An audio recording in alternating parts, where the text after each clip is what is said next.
আপনার বাড়িতে যে মিটারটা ছিল, মিটারটা দীর্ঘ 5 বছর স্টক মিটারে বিল হয়েছে।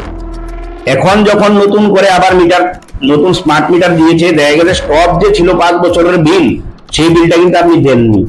এখন নতুন করে যদি সেই বিলটা অ্যাডজাস্ট হয় তাহলে বিলের মাত্রাটা বেশি দেখা যাচ্ছে।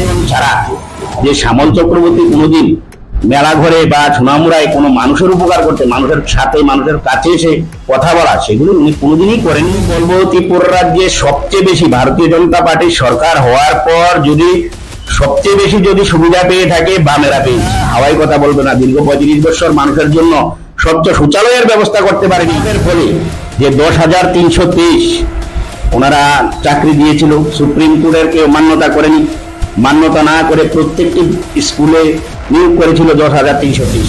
নমস্কার, আপনারা দেখছেন ত্রিপুরা টিভি। ত্রিপুরা টিভির বিশেষ অনুষ্ঠান লোককথায় আজ আমরা যেখানটায় রয়েছি তিনি সোনামুড়া মন্ডল সাধারণ সম্পাদক সেন্টু বর্মন। আমরা প্রথমে ত্রিপুরা টিভি পর্দায় আপনাকে স্বাগত জানাচ্ছি।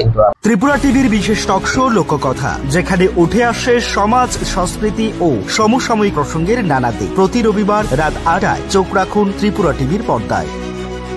আপনাকে স্বাগত জানাই আজকে আমাদের এই অফিসে উপস্থিত হওয়ার জন্য, এবং সোনামুড়া মন্ডলের পক্ষ থেকে আপনাদের নিউজ চ্যানেলকে আমি স্বাগত এবং প্রণাম এবং নমস্কার জানাই।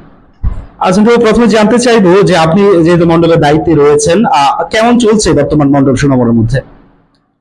দেখুন, আমাদের যে 2018 সনে যে সরকার পরিবর্তন হয়েছে, সেই পরিবর্তনে আমাদের প্রথম স্লোগান ছিল যে সত্তা পরিবর্তনের মাধ্যমে সমাজ পরিবর্তনের মাধ্যমে সত্তার পরিবর্তন। তো সমাজকে পরিবর্তন করতে হলে আমাদের যে সমাজের যে সবচেয়ে পিছিয়ে পড়া যারা অন্তর্দয় পরিবার রয়েছে, তাদেরকে মৌলিক অধিকারগুলি, ভারতবর্ষের যে মৌলিক অধিকারগুলি রয়েছে, সেই মৌলিক অধিকারগুলি তাদের কাছে পৌঁছানো আমাদের প্রথম লক্ষ্য। সেই লক্ষ্যে আমরা রাজ্য এবং কেন্দ্রে একই সরকার থাকার কারণে আমরা সেই জায়গায় পৌঁছতে পেরেছি। প্রত্যেকের বাড়ির জন্য আমরা, প্রত্যেক পরিবারের জন্য, সবচেয়ে সমাজের পিছিয়ে পড়া পরিবারের জন্য আমরা পাকা বাড়ির ব্যবস্থা করেছি। আমরা স্বচ্ছ শৌচালয়, স্বাস্থ্যের জন্য আমরা স্বচ্ছ শৌচালয়ের ব্যবস্থা করেছি। কৃষকদের জন্য আপনারা জানেন যে বিশেষভাবে দল মত নির্বিশেষে কিষাণ সম্মান নিধির মাধ্যমে প্রত্যেক বছরে 6,000 টাকা, যেটা কোনোদিন ভাবা ছিল না, তারা পাচ্ছে। তারপরে দেখেন আপনার আরো স্বাস্থ্যের জন্য আরো কি করা হয়েছে, প্রত্যেককে বছরে 5 লক্ষ টাকা আমরা আয়ুষ্মান ভারতের মাধ্যমে আমরা প্রত্যেককে 5 লক্ষ টাকা প্রতি বছরে তার স্বাস্থ্যের জন্য আমরা দিয়েছি, আমাদের সরকার দিয়েছে। তারপরে আমরা মায়েদের গ্যাস, চুলো রান্না করতে যাদের ধোয়ার কারণে চোখের সমস্যা হয়, তাদের জন্য আমরা উজ্জ্বলা যোজনার গ্যাসের ব্যবস্থা করেছি। প্রত্যেককে মিলি দল মত নির্বিশেষে, সেখানে কোনো সিপিএম, কংগ্রেস বা কোনো জাতি, ধর্ম, বর্ণ কাউকে বাঁচা হয়নি। তো সেই জায়গাতে থেকে আমি এই কথাটি বলতে যাব যে সোনামুড়া বিধানসভা, আমরা দুর্ভাগ্য, আমরা দুইবার আমরা এই সোনামুড়া বিধানসভাকে আমরা উপহার দিতে পারিনি। পবিত্র বিধানসভায় আমরা বিধায়ক তৈরি করতে পারিনি, সেটা আমাদের একটা দুর্ভাগ্য। কিন্তু আমাদের লক্ষ্য আছে আগামী বছর, যে আগামী যে 28 নির্বাচন, সেই নির্বাচনে আমাদের, আপনারা জানেন আমাদের নতুন মন্ডল সভাপতি হয়েছে, আমাদের নতুন মন্ডল কমিটি হয়েছে। মন্ডল কমিটির থেকে পার্টির শ্রেণীবিন্যাস হয়েছে, আমরা শক্তিকেন্দ্র পর্যন্ত এখন পর্যন্ত ঘোষণা করতে পেরেছি। কিছু কিছু জায়গায় আমাদের কিছু বুথ সভাপতি এখনো বাকি রয়েছে, সেইগুলিকে আমরা কয়েকদিনের মধ্যে বুথ সভাপতিগুলি ঘোষণা হবে, আমাদের রাজ্য সভাপতি হবে। তারপরে আমাদের যে সংগঠনের যে প্রয়াস, ত্বরান্বিত ভাবে আমরা এই সোনামুড়া মন্ডলকে আরো এগিয়ে নিয়ে যাব, সেটা আমাদের পরিকল্পনা আমরা অলরেডি মন্ডল কমিটি করে ফেলেছি। একটা কথা বললেন যে পবিত্র বিধানসভায় আপনারা দিতে পারেননি বিধানসভাটা সোনামুড়া, তো সেখানটায় বামেদের বিধায়ক রয়েছেন শ্যামল চক্রবর্তী, উনি কি কোথাও আপনাদের সাথে কোঅপারেট করে কাজ করেন কিনা বা কাজ করতে সুবিধা হয় কিনা? না, উনি তো ভোটের সময় রাজনীতি করতে আসে। যেমন আমরা মেলাঘরবাসী, সোনামুড়াবাসী, আমরা দেখেছি ওনার বাড়ি সোনামুড়ায়, উনি কন্টিনিউ সোনামুড়াতেই থাকে।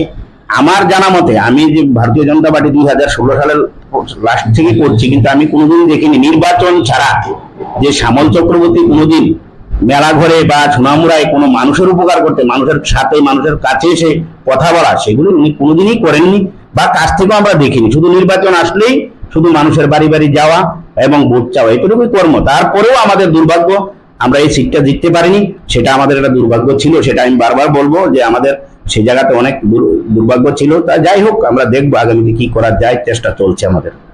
আর সোনামুড়া বুকে পানীয় জল বা স্বাস্থ্য সম্পর্কিত অনেকই অভিযোগ উঠে আসে বারংবার। তো সেই বিষয়ে বামেরা যেহেতু রয়েছে উনারা বিধানসভায়, আপনারা বাহ্যিকভাবে কি কাজ করার চেষ্টা করছেন?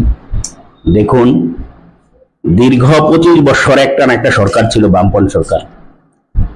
মধ্যেখানে 5 বছর বাদ দিলে প্রায় 35 বছর বামপন্থী সরকার এই ত্রিপুরা রাজ্যে ছিল।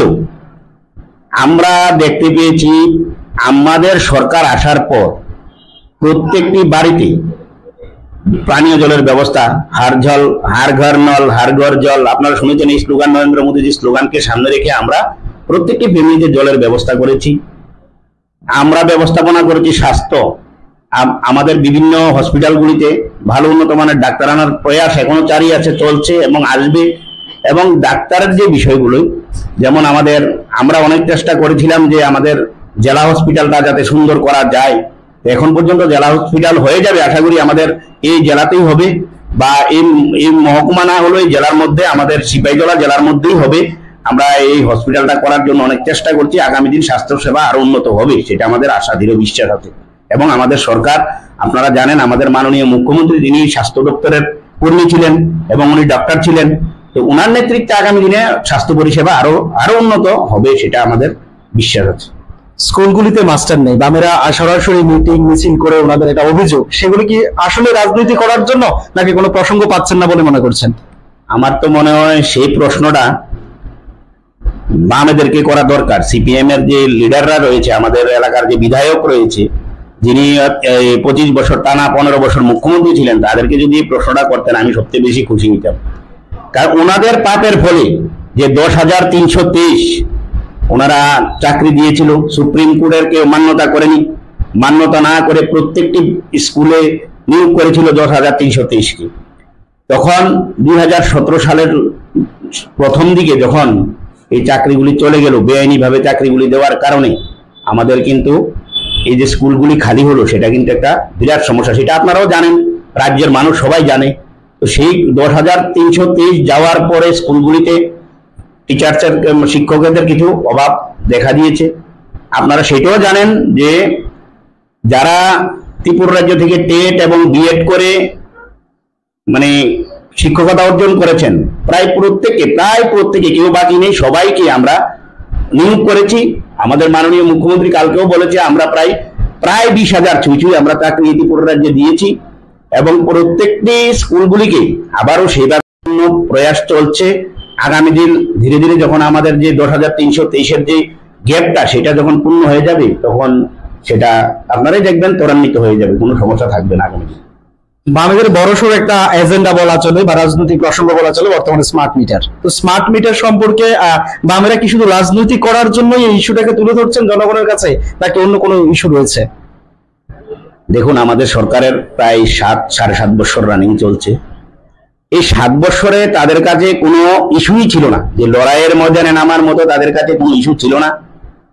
তো স্মার্ট মিটার, কেউ বলছে বিল আমার 1 লাখ, আগে ছিল 4,000, 1 লাখ আসছে, সেগুলি যাচাই চলছে। আমাদের মাননীয় মন্ত্রী, বিদ্যুৎ মন্ত্রী বলেছে যে স্মার্ট মিটার যারা এতদিন বাড়ি বাড়ি গিয়ে মিটার চেক করেছিল, তাদের কিছু সমস্যা আছে। মনে করেন আপনার বাড়িতে যে মিটারটা ছিল, মিটারটা দীর্ঘ 5 বছর স্টক মিটারে বিল হয়েছে। এখন যখন নতুন করে আবার নতুন স্মার্ট মিটার দিয়েছে, দেখা গেছে স্টক যে ছিল 5 বছরের বিল, সেই বিলটা কিন্তু আপনি দেননি। এখন নতুন করে যদি সেই বিলটা অ্যাডজাস্ট হয়, তাহলে বিলের মাত্রাটা বেশি দেখা যাচ্ছে। রাজ্যের মাননীয় মুখ্যমন্ত্রী আমাদের যে বিদ্যুতের যে ইলেকট্রিকের যে বড় বড় অফিসাররা রয়েছে, তাদেরকে বলা হয়েছে, আমাদের তরফ থেকে, মন্ত্রীর তরফ থেকে বলা হয়েছে, রাজ্য সরকারের তরফ থেকে বলা হয়েছে যে এগুলি ভালোভাবে আর দেখার জন্য, যাচাই করার জন্য, যদি সমস্যা হয় সমস্যার সমাধান হবে। সেটা এরকম হবে না যে আসলে একটা গরিব মানুষকে সারা বছর মনে করেন 500 টাকা বিল দিত, 5,000 টাকা হয়ে যাবে, সেরকম হবে না। সেটা ঠিক হয়ে যাবে আগামী দিন। এটা শুরুয়াত মাত্র, এমন কিছুই নয়, সব ঠিক হয়ে যাবে, আস্তে আস্তে সব ঠিক হবে। মাত্র মিটার এসেছে আমাদের মধ্যে। রাজ্যে যখন পালাবদল হয়, বিপ্লব দেব নেশা মুক্তির একটা স্লোগান তুলেছিলেন। তো এটাকে নিয়ে বিরোধীরা, যে বামেরা বলছেন যে নেশা মুক্তি নয়, নেশা যুক্ত করা হয়েছে। তো সেই প্রসঙ্গটা কিভাবে দেখছেন আপনারা? নেশা মুক্তি, নেশা বলতে কি বলতে চাইছি জানি না। আপনারা দেখেছেন আগামীকাল, মানে গেছে কালও আমাদের মেলাগড় থানার উদ্যোগে প্রায় 66,000 আপনারা দেখেছেন চারা গাছ নষ্ট করা হয়েছে প্রায় 66,000।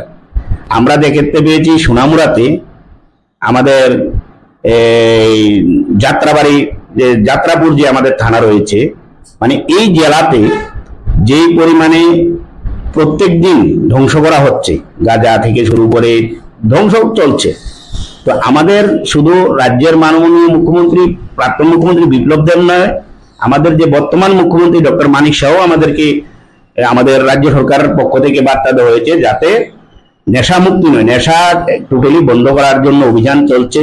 আপনারা জানেন এই গেছে কয়েকদিনের মধ্যে প্রত্যেকটি থানাতে আমাদের ওসি রদ বদল হয়েছে। তার মধ্যে আমাদের যে পরিকল্পনা ছিল যে নেশা মুক্তি ত্রিপুরা করার, এক ত্রিপুরা শ্রেষ্ঠ ত্রিপুরা করতে হবে, সেই লক্ষ্যকে সামনে রেখে আমাদের প্রত্যেকটি এলাকাতে নেশার বিরুদ্ধে আমাদের অভিযান চলছে। আগামী দিন আরো চলতেই থাকবে, এইভাবে নেশাকে মুক্তি করা হবে সারা ত্রিপুরা রাজ্য থেকে। 2024-এর বন্যা গিয়েছিল, 25-এর আবাস যদিও মিলেছিল কোথাও কোথাও, কিন্তু এই বন্যার সময় যে ক্ষতিগ্রস্ত হয়েছে, আপনি বিধানসভা বা আপনার যেখানটা বসবাস করছেন মেলাঘোড়া এলাকায়, এখানটায় কোথাও ক্ষতিপূরণ পাননি, সরাসরি বামেরা অভিযোগ করে, সে বিষয়টা কি বলবেন? হাওয়ায় কথা বললে ভাই হবে না। কেউ যদি বলছে যে পাননি, আমি তো বলবো ত্রিপুরা রাজ্যে সবচেয়ে বেশি ভারতীয় জনতা পার্টির সরকার হওয়ার পর যদি সবচেয়ে বেশি যদি সুবিধা পেয়ে থাকে বামেরা পেয়েছে।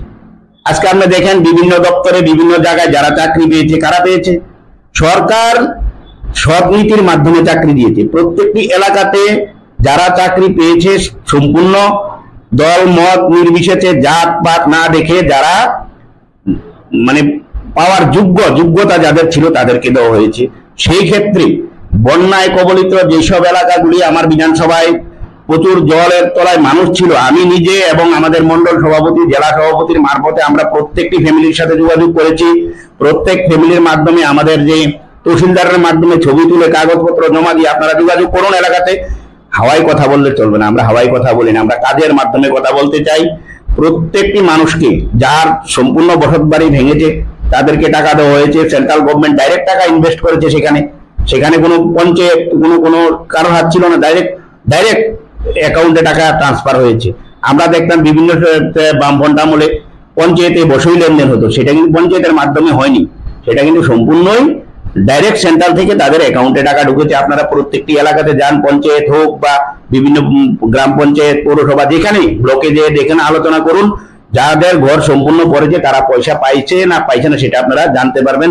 আমার জানা মতে আমার যে মেলাঘর সেক্টরে আমি জানি যারা যারা পেয়েছে তারা অনেক খুশি। তারা দেখা যায় যে অনেকের মানে সামান্য মানে কিরকম আপনার মাটির দেওয়াল ছিল, সেই মাটির দেওয়াল থাকাকালীন সে কিন্তু সরকারি আবাস যোজনার ঘর পেয়েছে, কিন্তু ঘর পাওয়ার পরও তার মাটির দেওয়ালটা যখন জলের তলায় চলে গিয়েছে তখন দেওয়ালটা ভেঙে গেছে।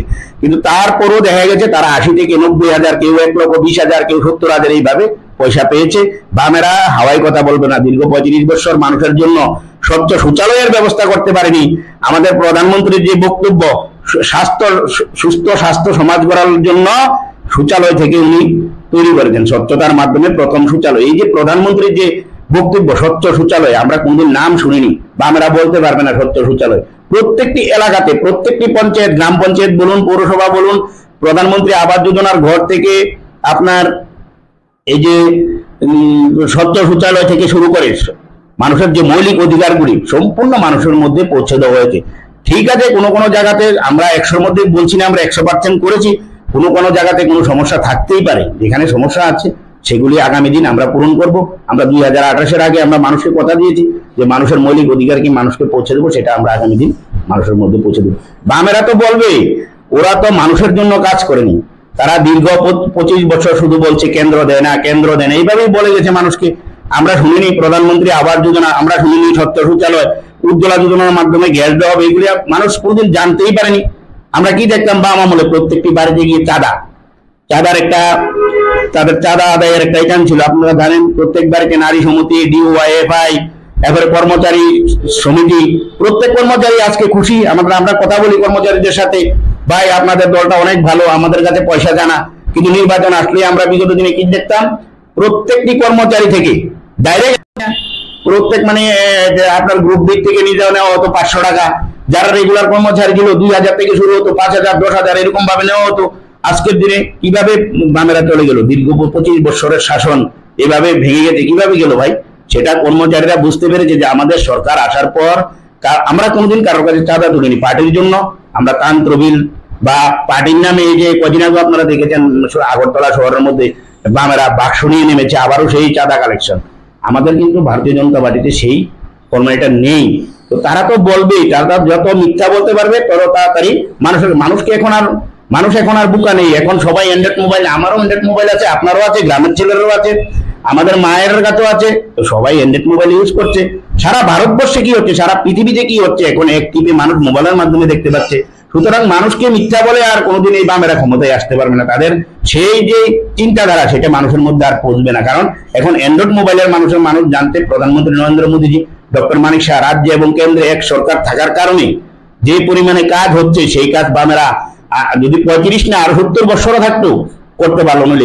বামেদের 35 বছর, কংগ্রেসের হলো 30 বছর, এই 65 বছর ত্রিপুরা রাজ্য অনেক পিছিয়ে গেছে। সেটাকে আরো উপরে তোলার জন্য, আরো ত্বরান্বিত নেওয়ার জন্য ডক্টর মানিক শাহর নেতৃত্বে ত্রিপুরা রাজ্যে আমরা কাজ করছি। বিভিন্ন পঞ্চায়েতগুলি, বিভিন্ন পৌরসভা, নগর পঞ্চায়েত, ব্লকগুলি যে পরিমাণ কাজ করছে, আমরা তো কথা বলি না, মানুষের সাথে কথা বললেই তা বোঝা যায় মানুষ কি পাচ্ছে কি পাচ্ছে না। আপনারা দেখুন, আমরা মানুষকে ভাতা ছিল 700 টাকা, আমাদের সরকার আসার পর ডাইরেক্ট 2000 টাকা ভাতা করা হলো।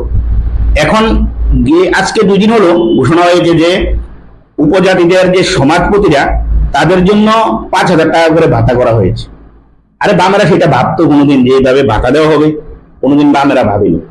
আমরা আগামী দিন যে 2000 টাকা ভাতা করা হয়েছে, আমাদের আগামী নির্বাচন আবারও আমাদের সরকার আবার ঘোষণা হবে যে আমরা আরো ভাতা দিতেও পারি, বাড়াতেও পারি, আমাদের বিধানসভায় এমন হতেই পারে। তো মানুষকে শুধু ভাতা দিলাম আর মৌলিক অধিকার দিলাম সেটা লক্ষ্য না। ভারতীয় জনতা পার্টির যে প্রথম লক্ষ্য হচ্ছে রাষ্ট্রহিতে কাজ করা। আমরা অনেক সময় প্রশ্ন করি যে বামেদের আজকে বাম জামানা ডুবনের মূল কারণ যেটা, সেটা হলো তারা কোনোদিন যুবকদেরকে কাছে টেনে নেয়নি। তারা দেখুন আজকের দিনেও বামেদের মধ্যে যে লিডারশিপ আছে, 60-এর ঊর্ধ্বে সবাই চলে গেছে। আপনি দেখুন 60-এর ঊর্ধ্বে চলে গেছে, আবার অনেকে বৃদ্ধ হয়ে হাঁটতেও পারছে না, কিন্তু তারপরও পার্টির নেতৃত্ব দিয়েছে। আপনারা মনে লক্ষ্য করেছেন গেছেকালকে মানে আজকে 3 দিন হয়েছে, ধর্মনগরে একটা সভা হয়েছিল বামেদের গণ অবস্থান। সেই গণ অবস্থানে যারা দুর্নীতির সাথে জড়িত ছিল, মানে তৎকালীন বামপন সরকারের লিডার নেতৃত্বরা, তাদেরকে, যারা দুর্নীতির সাথে জড়িত ছিল তাদেরকে মঞ্চের সামনে চেয়ার দিয়ে বসানো ছিল।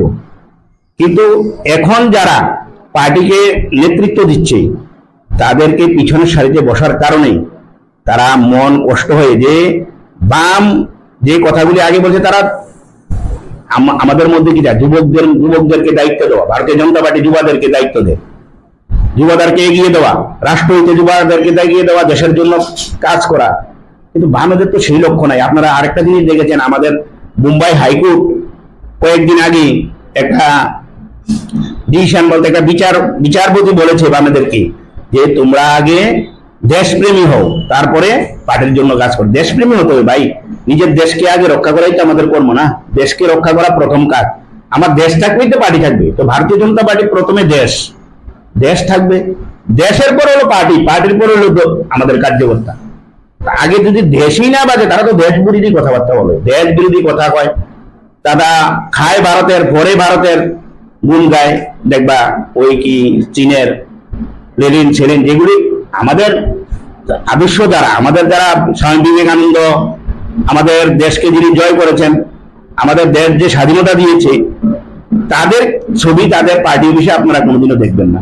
আর ভারতীয় জনতা পার্টি ভারতীয় সংস্কৃতিতে বিশ্বাসী। ভারতীয় সংস্কৃতি ভারতের যারা আদি পুরুষ, তাদের ছবি নিয়ে, তাদেরকে সামনে রেখে আমরা পার্টিকে এগিয়ে নিয়ে যাই। আমরা এরকম না, আমাদের পার্টি, আমরা ভারতবর্ষ ছেড়ে চীনে কেন যাব? চীন, তারা চীনের লেনিন স্টেলিনের ছবি লাগিয়ে দেখবেন, তারা কার্ল মার্কসের ছবি লাগিয়ে পারে। ওরা কারা? ওদেরকে আমি একটা প্রশ্ন করতে চাই, আমার তরফ সুনামরা মন্ডল সাধারণ সম্পাদক, আমার পক্ষ থেকে আমি একটা প্রশ্ন করতে চাই ওদেরকে, ওরা যে কার্ল মার্কস, লেনিন, স্টেলিনের যে মালা দেয়, ওরা কারা?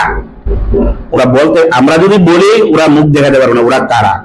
ওরা সমাজের জন্য এমন কোনো কাজ করেনি যে তারা আগামী দিন রাজনীতি নিয়ে আসতে পারে। তাদেরকে সম্মান করা, যারা হাজার হাজার শ্রমিককে খুন করে তাদের রক্তের মধ্যে দিয়ে এই কাঁচি এবং আতুরা, রক্তর মাখা কাঁচি আতুরা তৈরি করেছে, সেই পার্টি হলো ভারত, এই আপনার এই কমিউনিস্ট পার্টি অফ ইন্ডিয়া যারা বলে, সেটা ভারতবর্ষের মাত্র একটি রাজ্যতে আছে, আপনারা জানেন, শুধু এখন কেরালাতেই আছে, আর কোনো জায়গাতে এই কমিউনিস্ট পার্টি নেই। আর বিগত দিনেও যারা এই পার্টিতে যুক্ত ছিল, আপনারা জানেন কলকাতা অনেক বছর বামফ্রন্ট শাসন করেছে, কিন্তু এখন আর ঘুরে দাঁড়ানোর মতো ক্ষমতা নেই। এখন কেরলাতে ছেছে, ত্রিপুরাতেও গেছে, আপনারা জানেন কেরলা ত্রিপুরা থেকে গিয়েছে, আর আসবে না, আর কোনোদিন আসবে না, বামফ্রন্ট আর কোনোদিন আসবে না। করতে পারে যারা করে, তারা যারা আদর্শ হয়ে গেছে তারা করবে, কিন্তু আর কোনোদিন ত্রিপুরায় ঘুরে বামফ্রন্ট আসবে না। কেরালাতে ছিল, কেরালা থেকে যদি একবার যেতে পারে সেখান থেকেও আর আসতে পারবে না।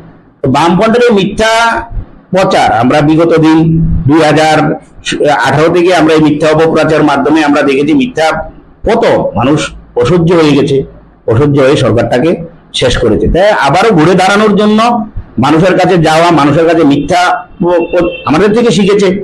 আমরা লিফলেট দিতাম, মানুষের বাড়ি বাড়ি এখন লিফলেট নিয়ে যায়, কি দিয়ে যায়? এই এখন বলছে কারেন্টের যে স্মার্ট মিটার না, যেটা বিল নেব, আর সেটা রাজ্য সরকার দিয়েছে, কেন্দ্রীয় সরকার দিয়েছে, রাজ্য সরকার তদারকি করবে, দেখবে, যদি সঠিক হয় থাকবে, সঠিক না হয় থাকবে না। সেটা তো এরকম নয় জোর করে কাউকে স্মার্ট মিটার দিয়ে দিতে হবে, আমি নেবো না, দেওয়া হবে জোর করে, যদি সমস্যার সমাধান হবে, এর জন্য কোনো সমস্যা নেই, এটা কোনো বিষয় না। দাদা মিথ্যা, তাদের একটা, আপনি যে প্রশ্নটা করেছেন যে মিথ্যা প্রচার, এটি মিথ্যা প্রচার, তারা সারা জীবনে মিথ্যা প্রচার করে গেছে। আরেকটা বিষয়, আপনাদের বর্তমান যে পার্টি রয়েছে, দল কি করে যে মানুষকে রাস্তায় নামানো হয় না মিছিল আন্দোলন করাতে, বামেদের উল্টো বক্তব্য যে মিছিল আন্দোলন করেই নাকি সরকার থেকে জিনিস আদায় করা যায়। তো আপনাদের এজেন্ডা হচ্ছে মানুষকে রাস্তায় নেমে কিছু চাইতে হয় না, সেখানে মানুষ আপনা পেয়ে যাচ্ছে। বামেরা উল্টো কথা বলছে যে রাস্তায় নেমে আন্দোলন করলে পরেই পাওয়া যায়। তো সেই বিষয়টা কিভাবে ব্যাখ্যা দেবেন? যিনি আন্দোলন করছেন, যারা মাঠে নেমে আন্দোলন করছে, তাদেরকে জিজ্ঞাসা করুন, এই 7 বছরে কেন্দ্রে এবং রাজ্যে এক সরকার হওয়ার ফলে আমার তো মনে হয় না ত্রিপুরা রাজ্যে যদি 37 লক্ষ মানুষ থাকে, যদি এমন কোন পরিবার, এমন ত্রিপুরা রাজ্যে যতগুলা পরিবার আছে, এমন কোন পরিবার মনে হয় বাকি নেই যে আমাদের পার্টির, মানে নরেন্দ্র মোদী হোক, রাজ্য সরকারের হোক, কেন্দ্রীয় সরকারের হোক, কোনো না কোনো একটা স্কিম ওরা পেয়েই গেছে, মানে সরকারি সুবিধা পাচ্ছে। আপনারা দেখছেন প্রত্যেক পরিবারের পিছু, মাথা পিছু আমরা 5 কেজি করে ফ্রিতে চাল দিচ্ছি। করোনার সময় আমরা সবার জন্য রেশনিং ব্যবস্থা ফ্রিতে করেছিলাম, এপিএল এর ক্ষেত্রে 2 টাকার করেছিলাম, বিপিএল এর ক্ষেত্রে ফ্রিতে করেছিলাম। তো ওই যে সুবিধাগুলি তারাও ভোগ করেছিল, কিন্তু তারা এখন, আমরা মানুষকে রাস্তায়, আমি তো প্রথম বলেছি যে আমরা চাঁদাবাজি, ওই মানুষকে ঘন ঘন ডেকে, বাড়ি থেকে ডেকে এনে মিছিল রাস্তায় দিতে হবে, সেই দিন এখন আর নেই। কেন্দ্র রাজ্যে এক সরকার, একটা মিছিল কি দরকার, দিতে হবে। রাজ্যের প্রধানমন্ত্রী নরেন্দ্র মোদী, রাজ্যে মানিক শাহ বসে হচ্ছেন, কেন্দ্রে মোদী বসে হয়েছেন, চাওয়ার আগেই তো সব চলে আসে। কি চাইবো, চাওয়ার আগেই তো আপনারা দেখছেন আমাদের প্রাক্তন মুখ্যমন্ত্রী বিপ্লব কুমার দেব রাস্তা নিয়ে কথা বলছিল নিতেন গড়ির সাথে, কথা বলে আসার পর দিন কাগজ চলে এসেছে যে এই রাস্তাগুলি তাড়াতাড়ি করে সংস্কার করার জন্য যেগুলি সমস্যা আছে। আমাদের সেই নীতি নেই যে সে সিপিএম, সে কংগ্রেস, সে তৃণমূল, সে এরকম নেই। আমাদের যে পঞ্চায়েত হোক, পৌরসভা হোক, প্রশাসনের যা কিছু মানুষ পাচ্ছে, দল মত নির্বিশেষে সবার জন্য ব্যবস্থা করা আছে। যিনি বলছেন রাস্তার দাঁড়িয়ে দাঁড়িয়ে যে পাইছি না, ওনারাই প্রথম ত্রিপুরা রাজ্যে সবচেয়ে বেশি সুবিধা পেয়েছে। কিভাবে পেয়েছে? ওনারা রেশনিং ব্যবস্থার মাধ্যমে পেয়েছে, ওনারা প্রত্যেকে পাকা বাড়ি পেয়েছে। আপনি যাচাই করবেন, আমি বলছি আমার কথাটা মিথ্যা হতে পারে, আপনি যাচাই করবেন। যে রাস্তায় নেমে স্লোগান দিচ্ছে দিতে হবে, তারা দীর্ঘ 35 বছরও বলেছিল দিতে হবে, এখনো আবার বলছে নতুন করে দিতে হবে। আমরা বলছি নিতে হবে, নিয়ে যাও। ওরা বলছে দিতে হবে। আরে কি ভাই, কি দিতে হবে? এখন নিয়ে যাও, আমাদের কাছে আছে, ঘরের কোনো অভাব নেই, কি লাগবে, কোনো কিছু সমস্যা নেই। ত্রিপুরা রাজ্যে রাজ্য সরকার, কেন্দ্রীয় সরকার ডালাওয়ারে দিচ্ছে মানুষের জন্য, সুবিধার জন্য, কোনো সমস্যা নেই। ওরা এটা তাদের জাত, মানে বামফ্রন্টের যে জাত, বামফ্রন্ট কমিউনিস্ট জাতরে এরকম প্রথম থেকেই আমরা দেখতাম। আর রাস্তার ভিতরে রাস্তার মধ্যে আন্দোলন করতো, কেন্দ্র দেয় না, কেন্দ্র দেয় না। এখন তার কেন্দ্র দেয় না কথাটা নেই না, কেন্দ্র রাজ্য এক সরকার, তো সমস্যা নেই, এটা কোনো সমস্যা নেই।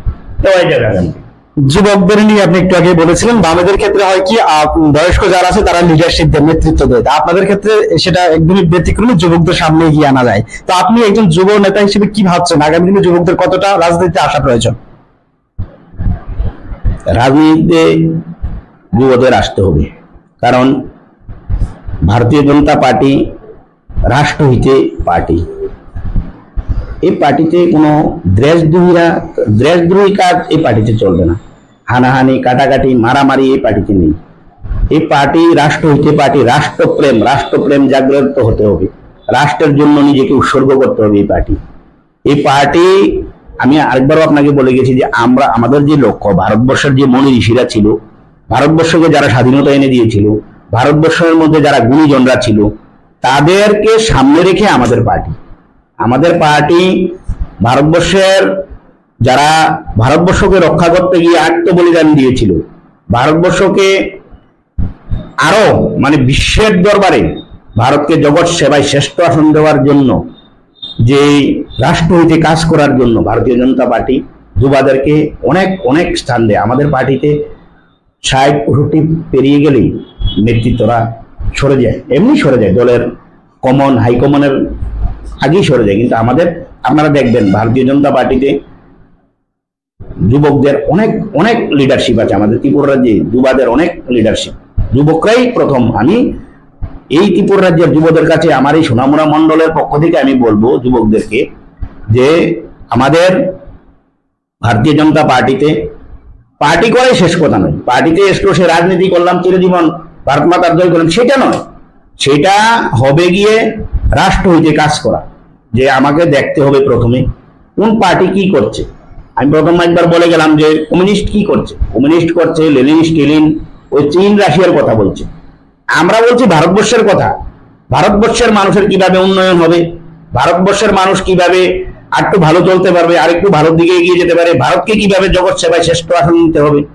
ওরা কি ভাবছে, বলছে যে দেন না দেন, এইসব এখন চলে না। এখন যুবকরা ওই অ্যান্ড্রয়েড মোবাইলের মাধ্যমে কোন দল কি করছেন, মোদিজি কি করছেন, রাজ্যের নেতৃত্বরা কি করছেন, সমস্ত খবর অ্যান্ড্রয়েড মোবাইলের মাধ্যমে পাচ্ছেন। আপনারা দেখেন, চলো পাল্টাই এক স্লোগানের মাধ্যমে 0 থেকে আমরা 44টা আসন পেয়েছিলাম। সেটা এইভাবে হয়নি ভাই, সেটা যুবকদের, সমস্ত যুবকরা রাস্তায় নেমেছে বামেদেরকে সরানোর জন্য। যুবকরাই প্রথম ভূমিকা নিয়েছিল ত্রিপুরা রাজ্যে। আমরা 2023-এ যুবকদের অনেক দেখেছি, আমরা যুবকরা রাস্তায় নেমেছে। আমি তো আরেকবারও রিপিট করছি যে বামফ্রন্টের মধ্যে তারা কোনোদিন যুবকদেরকে কোনো স্থান, কোনো আসন কোনোদিন ছেড়েই দেয়নি। এই জায়গাতে যুবকদেরকে সুবিধা দিলে ওরা কিছু একটা করতে পারবে, এরকম দেয়নি। তারা ক্ষমতাটাকে তাদের মধ্যে রাখা, তাদের লোক মানে মেইন যে নিজের ক্ষমতাকে, মানে পার্টির ক্ষমতাটাকে দলদাস করে রাখা তাদের মেইন লক্ষ্য ছিল। কিন্তু আমাদের পার্টির ক্ষমতা দলদাস করা নয়, আমাদের পার্টির যে লক্ষ্য, পার্টির শ্রেণীবিন্যাস করা, যুব মোর্চা, মহিলা মোর্চা, এইসব মোর্চার মাধ্যমে মানে আমাদের দলকে আরো শক্তিশালী করা, এটা আমাদের পার্টির লক্ষ্য। তারা তো আসলে শ্রেণীবিন্যাস করেনি, তারা নিজেদের কাছে নিজে একাই ক্ষমতা রেখে দিয়েছে। কোনদিন লোকাল কমিটি বলুন, অঞ্চল কমিটি বলুন, আপনি এখনো যে মানে ওদের পার্টির এই অবস্থা, সিরিয়াস অবস্থা। পার্টি তো আন্দোলন করছে, একটা পেয়েছে যে স্মার্ট মিটার নিয়ে গণ অবস্থান করছে জায়গায় জায়গায়। ওরা কারা দেখবেন, ভালো করে প্রশ্ন করে, তারা কারা? যারা দীর্ঘ 25 বছর এই পার্টিতে থেকে, মানে সিপিএম পার্টিতে থেকে বড় বড় রাবার বাগানের মালিক হয়েছে, কেউ বড় বড় ইন্ডাস্ট্রিজ খুলেছে, কেউ চাকরি বাড়িতে অনেক বাগিয়েছে। এইসব করে যারা করেছে, যারা পেয়েছে, লুটে পুটে খেয়েছে, তারাই এখন গণ অবস্থানে গিয়ে বসে আছে। নিত্য নতুন আমি নিজে মেলাঘর থেকে আমি দেখেছি, মেলাঘরে 2-1টা গণ অবস্থান করেছিল, আমি সেগুলি ফলো করেছি। যে আমি দেখলাম বিগত দিনে যারা সিপিএম পার্টির আদর্শ মেনে করেছে, তাদের মধ্যে মানে আমরা কোন যে আমার রক্তে মাখা সিপিএম, রক্তের মধ্যে সিপিএম রয়ে গেছে, এরকম সিপিএম এর মধ্যে অনেকে নেই, তারা সরে গিয়েছে। কিছু কিছু যারা দীর্ঘ 25 বছর লুটে পুটে খেয়েছে তারাই সেই গণ অবস্থানে উপস্থিত ছিল। এছাড়া দীর্ঘ কোনো এসব করে কিছু হবে না, কোনো পরিবর্তন। তারা যেটা ভাবছে যে 28 মনে নিয়ে আসবে, কিছু হবে না ভাই, কিছু হবে। যুবাদের তাদের লিডার নেই, লিডারশিপ ছাড়া কোনোদিনও পার্টি এগোতে পারবে না। আমাদের লিডারশিপ, যুবা লিডারশিপ চলছে। আমাদেরকে কোনোদিন তারা যেটা ভাবছে যে মোদীজি 2047 পর্যন্ত পরিকল্পনা করে রেখেছে সারা ভারতবর্ষের জন্য পার্টির যে নীতি আদর্শ কিভাবে কাজ করবে, মোদীজি 2047 পর্যন্ত করে রাখে, তারা তো কোনো এখন কিছু পাচ্ছে না। তারা তাই ওই গণ অবস্থানের মাধ্যমে স্মার্ট মিটারের বিরোধিতা করে যাচ্ছে, এই তাদের কাজ। কিছু হবে না, এইসব করে কিছু হবে না। আরেকটা বিষয় যদি বলি, বাম কংগ্রেস দীর্ঘদিন রাজ্যের মধ্যে বিরোধী অবস্থানে ছিল, আপনাদেরকে হারানোর জন্য তাদের ঐক্যবদ্ধতা জোট, সেই বিষয়টা আপনারা কিভাবে নিয়েছেন? সেই জায়গাতে বলতে গেলে আমিও কংগ্রেস ঘোরানোর লোক ছিলাম, কোনো সময় আমিও কংগ্রেস করেছি। আরে তারা তো বুথ কমিটি কি জিনিস কংগ্রেস আমি কোনোদিন শুনিনি। বুথ কমিটি, বুথ সভাপতি, এই যে শ্রেণীবিন্যাস আমরা কোনোদিন পাইনি। এই নির্বাচন আসতো, কংগ্রেস বলতো এই যেন টাকা দিয়ে গেছে 25,000, তোরা সেখানে ফ্ল্যাগ লাগিয়ে নিবি। এইখান থেকে শুরুয়াত, বড় বড় লম্বা লম্বা মিছিল। কার বিরুদ্ধে লড়াই হয়েছে? বামফ্রন্টের বিরুদ্ধে।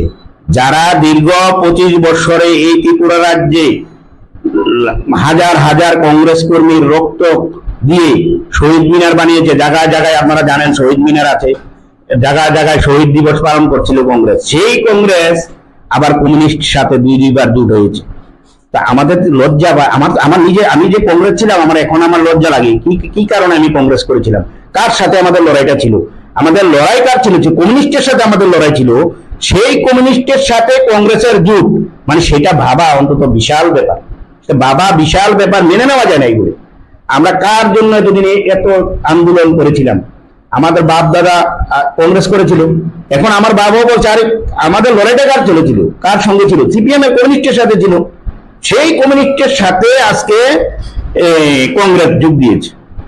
তো আমরা এখন দেখছি সিপিএম এবং কংগ্রেস তারা এক হয়ে গেছে। এইটাতে আমাদের আগামী দিন আরো সুবিধা হবে।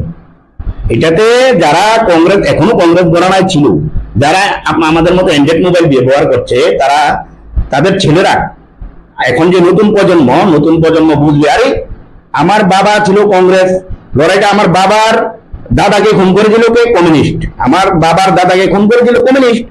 সে যখন বুঝবে কমিউনিস্ট যারা সারা ত্রিপুরা রাজ্যে দীর্ঘ 25 বছরে কংগ্রেসের একটা লিডার খুন হয়েছে, সেই কংগ্রেস বামফ্রন্টের সাথে জড়িত হয়েছে, তাহলে এই নতুন প্রজন্ম কোনোদিনও এই কংগ্রেসে আর সিপিএম কে ভোট দেবে না। সেটা আমি গর্ব করে বলতে পারি এবং সেটা আমার আত্মবিশ্বাস। ত্রিপুরা রাজ্যে কংগ্রেস এবং সিপিএম কে নতুন প্রজন্ম কোনোদিনও ভোট দেবে না। দেখেন আমরা সরকার আসার পর প্রত্যেকটি কলেজে আমরা নির্বাচন বন্ধ করেছি। আমাদের রাজ্য সরকার যে কলেজে নির্বাচন হবে না, আমরা পড়াশোনার জন্য ছেলে মেয়েদেরকে কলেজে পাঠিয়েছি। সেখানে গিয়ে সংঘর্ষ করা কি আমাদের ছেলেমেয়েরা সংঘর্ষ করতে যাবে? সেটা বন্ধ করেছে রাজ্য। আমি রাজ্য সরকারকে এবং কেন্দ্রীয় সরকারকে আমি অনেক অভিনন্দন জানাই যে এটা একটা পদক্ষেপ নিয়েছে, যে সরকার আসার পরেই প্রথমেই কলেজ নির্বাচনটা বন্ধ করেছে। কলেজ নির্বাচনের নামে বামপন্থ চাঁদা তোলা, এসএফআই, ডিওয়াইএফ এর মাধ্যমে প্রত্যেকটি স্কুল কলেজ থেকে চাঁদা কালেকশন করতো, সেটা বন্ধ করেছে। সেই জন্য মারামারি হানাহানি বন্ধ হয়েছে। প্রত্যেকটি কলেজের মধ্যে নির্বাচন কাউন্সিলরের নামে প্রত্যেকটি, আমরা জানতাম কলেজের মধ্যে মার্ডার হয়েছে বামফ্রন্ট আমলে, কলেজের মধ্যে পর্যন্ত খুন হয়েছিল ছাত্রছাত্রীদের। সেই জায়গা থেকে আমাদের সরকার প্রত্যেকটি কলেজের নির্বাচন বন্ধ করেছে। আমি খুশি, আমাদের সরকার সেই পদক্ষেপ আমি ধন্যবাদ জানাই যে এরকম একটা পদক্ষেপ নেওয়ার জন্য। আমাদের সরকার আসছে আজকে 7 বছর 8 বছর চলে, একটা রাজনৈতিক খুন আপনি বলতে পারবেন যে একটা রাজনৈতিক খুন হয়েছে ত্রিপুরা রাজ্যে? একটা রাজনৈতিক খুন হয়নি। আমরা সন্ত্রাসে বিশ্বাসী নয়, আমরা খুন খারাপে বিশ্বাসী নয়। আমি তো আপনাকে প্রথম বলেছি সমাজ পরিবর্তনের মাধ্যমে সত্তার পরিবর্তন হয়েছে। এই সমাজের মানুষ শূন্য থেকে আমাদেরকে 44টা আসন দিয়েছিল। কি জন্য দিয়েছে? মানুষের জন্য, কাজ করার জন্য। আপনি দেখুন আগামী দিন আমাদের রাজ্য সভাপতি ঘোষণা হবে, আমাদের জেলা কমিটি হবে, আমাদের মন্ডল কমিটির ঘোষণা হয়ে গেছে, আমাদের কিছু বুথ সভাপতি বাকি আছে সেগুলো ঘোষণা হবে। আমাদের রাজ্য সভাপতি ঘোষণা হওয়ার পর দেখুন আমরা কিভাবে সংগঠনের জন্য কাজ করি। সংগঠন এই নয় যে মানুষকে খুন করা, মানুষকে মেরে পার্টিতে আনা, ভোট কেন্দ্র থেকে তাড়িয়ে দেওয়া, সেগুলি আমাদের লক্ষ্য নয়। আমাদের লক্ষ্য হয়েছে সমাজটাকে পরিবর্তন করতে হবে, সমাজের মানুষ মোদীজিকে সাপোর্ট করতে হবে, সমাজের মানুষ ভারতীয় জনতা পার্টিকে সাপোর্ট করতে হবে, সেটা আমাদের লক্ষ্য। এবং বারবারই আমি একটা কথা বলবো, মানুষের মৌলিক অধিকারগুলি মানুষের কাছে পৌঁছে দেওয়া ভারতীয় জনতা পার্টির মূল লক্ষ্য। একেবারে শেষ ভাবে যদি জানতে চাই, আপনি সোনামুড়ার দায়িত্বে রয়েছেন, সোনামুড়ার আবামর যারা ভোটার রয়েছেন, যারা আপনাদের দলীয় কর্মী রয়েছেন, 2028 বিধানসভা নির্বাচনকে লক্ষ্য রেখে আপনি কি বার্তা দিতে চাইবেন? দেখুন, আমাদের নতুন মন্ডল কমিটি হয়েছে, নতুন মন্ডল সভাপতি হয়েছে, শুভ্রজিৎ দাস নতুন মন্ডল সভাপতি হয়েছে। তো শুভ্রজিৎ দাসের নেতৃত্বে, আমাদের মন্ডল সভাপতির নেতৃত্বে আমরা সোনামুড়া বিধানসভায় আমরা এই মাসের বা এই সামনের মাসের মধ্যে আমরা সারা সোনামুড়া ঝাঁপিয়ে আমরা সাংগঠনিক কাজ শুরু করব। আমাদের রাজ্য সভাপতি হয়ে গেলে, আমাদের বুথ কমিটিগুলি ঘোষণা হয়ে গেলে, আমরা এই সোনামুড়াকে একটা আদর্শ সোনামুড়া করার জন্য আমরা পরিকল্পনা অলরেডি নিয়েছি। কিভাবে প্রত্যেকটি অঞ্চলকে, প্রত্যেকটি শক্তি কেন্দ্রকে, প্রত্যেকটি বুথকে একদম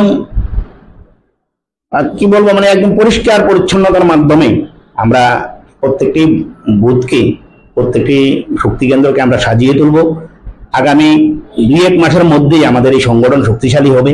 আমাদের যে রাজ্য সভাপতিটা হয়ে গেলে আমাদের অনেক কাজ বেড়ে যাবে, আমরা কাজে মনোযোগ সহযোগী হব। এখনো সহযোগী আমরা চাইছি। আমাদের যে এখনো জেলা কমিটি ঘোষণা হয়নি, আপনারা জানেন জেলা সভাপতি ঘোষণা হয়েছে, জেলা কমিটি ঘোষণা হয়নি। আমাদের মন্ডল কমিটি ঘোষণা হয়েছে, মন্ডল শক্তি কেন্দ্র শ্রেণীবিন্যাস হয়েছে, আমাদের কিছু বুথ সভাপতি, এবং সেই সাংগঠনিক শক্তিকে আরো মজবুত করার জন্য যা যা করণীয় আমরা আগামী দিন সেগুলি আগামী 2-1 মাসের মধ্যে আমাদের কাজ শুরু হয়ে যায়। সেই জায়গাতে কোনো নেই। আগামী 28 নির্বাচন আমাদের সোনামুড়া লাগবেই, মানে যে কোনো ভাবে হোক, সাংগঠনিক ভাবে মানুষের মৌলিক অধিকারগুলি মানুষের কাছে পৌঁছে দিয়ে এই সোনামুড়া বিধানসভা আমাদের জিততেই হবে, যে কোনো মূল্যেই। শুভ্রজিৎ দাসের নেতৃত্বে, আমাদের মন্ডল সভাপতি, জেলা সভাপতির নেতৃত্বে এই বিধানসভা আমরা আগামী 2028 নির্বাচনে 100% আমরা জিতবো, সেটা আমার দৃঢ় বিশ্বাস আছে, এবং দলের প্রতি আমার দৃঢ় বিশ্বাস আছে। একেবারে 2028 বিধানসভা নির্বাচনে সোনামুড়া থেকে একটা পদ্মফুল উপহার দেওয়ার প্রতিশ্রুতি রাখছেন বা বিশ্বাস রাখছেন, সোনামুড়া মন্ডলের পক্ষ থেকে একটা পদ্মফুল দেবেন, সেই আশার ও প্রত্যাশা রাখতেন আজকে সেন্টু বাবু। আজকের মতো ত্রিপুরা টিভির বিশেষ অনুষ্ঠান লোককথা এখানটাই সমাপ্তি করছি। শুভরাত্রি।